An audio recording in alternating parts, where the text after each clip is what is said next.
안녕하세요. 고감 꼼꼼쌤입니다. 오늘은 학교에서의 비밀스러운 에피소드들을 살짝 공개해보려 해요. 교육 현장에서는 선생님들이 겪는 다양한 슬픔과 기쁨이 엮여 있죠. 이런 숨겨진 이야기들에 공감하신다면 댓글로 여러분의 생각을 나눠주세요. 자, 그럼 학교일지 시작합니다. 24번째 사연입니다. 날씨가 평온한 어느 날, 나는 1학년 담임으로서 학생들과의 일상적인 하루를 보내고 있었다. 그날의 평범함 속에서 한 아이가 나의 기억 속에 남았다. 그는 이름도 제대로 쓸 수 없고 친구들과 소통하는데 어려움을 겪는 아이였다. 입학식 날, 그의 아버지는 다소 무뚝뚝하게 제가 못 올 수도 있다고만 말하며 아이를 보내지 않았다. 그 상황에서 나는 속으로 어이없음을 감추지 못했지만 그래도 아이가 적응할 수 있도록 기회를 주고 싶었다. 그래서 늦더라도 얼굴만이라도 비추라고 문자를 보냈으나 답장은 오지 않았다. 다음 날 아이는 학교에 오긴 했지만 하루 종일 울며 적응에 어려움을 겪었다.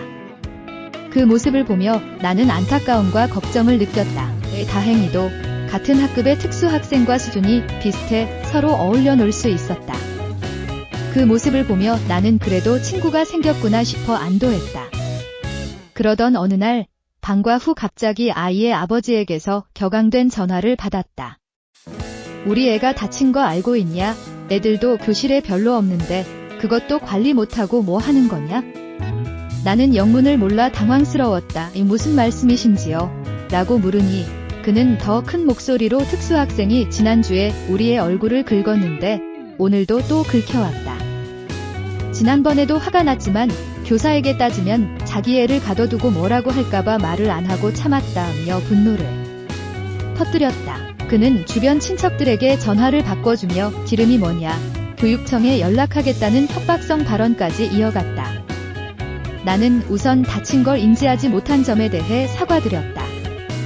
마스크를 끼고 있어서 눈으로 확인할 수 없었고 아이가 말하지 않아서 몰랐습니다. 아이 얼굴 상태를 확인하고 싶으니 직접 아이와 함께 오셔서 이야기를 나눴으면 좋겠습니다. 라고 말했다. 그렇게 그날 저녁 부모님과 아이가 학교에 왔다. 아이에게 물어보니 특수학생이 한 것이 맞다고 대답했다. 부모님 앞에서 나는 아이가 다친 일을 인지하지 못하고 학부모에게 알리지 못한 점에 대해 진심으로 사과했다.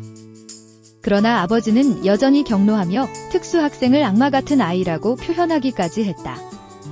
특수학생의 학부모님께 이 사실을 알리자 그분들은 즉시 사과를 하며 약을 보내왔다.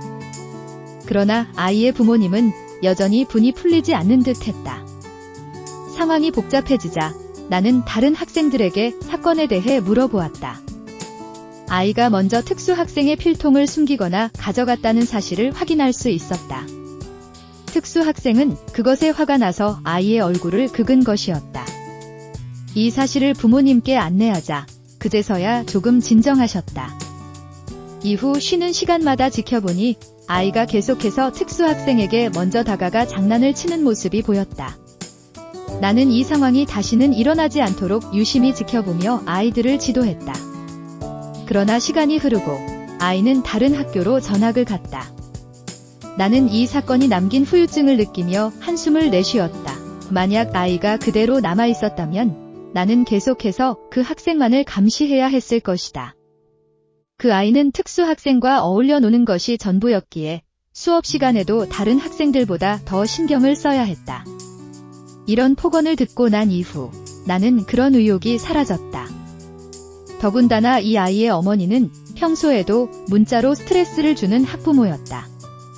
주말마다 토요일 아침 7에서 8시쯤 불필요한 문자를 보내오곤 했다. 선생님, 떡 드세요 라며 떡 사진을 보내거나 아이가 어린이집에서 받았던 상장 사진을 찍어 보내고 자녀가 놀고 있는 사진을 찍어 보내는 등 그야말로 피곤함의 연속이었다. 주말마다 오는 문자에 지쳐갔고 결국 다음 해부터는 개인 핸드폰 번호를 절대 알려주지 않기로 결심했다. 이 사건은 나에게 많은 생각을 하게 했다. 아이들의 다툼은 언제나 있을 수 있지만 그에 따른 부모의 반응은 교사로서 감당하기 어려운 부분이었다. 그날 이후로 나는 교직 생활에 대한 회의감과 무력감을 느꼈다. 정말 교사로서의 열정을 잃어가는 걸까? 스스로에게 묻기도 했다. 이 모든 과정을 겪으면서 나는 많은 것을 배웠지만 그 과정에서 많은 상처도 받았다. 교사로서의 길을 계속 걷기 위해서는 다시금 마음을 다잡아야 했다. 열정 다시 찾으시고 정말 분기탱천할 만한 사연입니다. 항상 정신건 강 바짝바짝 챙기십시오.